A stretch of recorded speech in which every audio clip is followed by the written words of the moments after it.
Hey everyone, today I'm going to show you how to change the recording screen in a dual monitor setup in OBS Studio. Without any further ado, let's get started.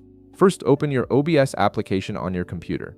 Once the application launches and you can see your main dashboard with all the recording controls and preview window, direct your attention to the bottom left corner of the screen.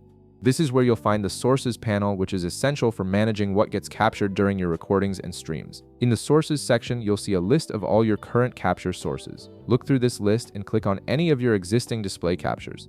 This could be labeled as display capture, screen capture, or something similar depending on how you named it when you first set it up. Clicking on this source will select it and allow you to modify its properties.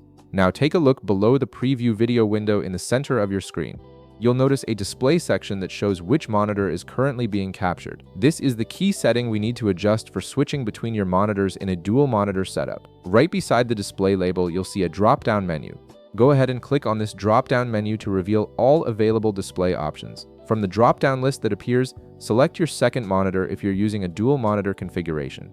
Each monitor will be listed separately, typically labeled as Display 1, Display 2, or by their actual monitor names depending on your system setup. Choose the monitor you want OBS to capture, and the preview window will immediately update to show the content from that selected screen.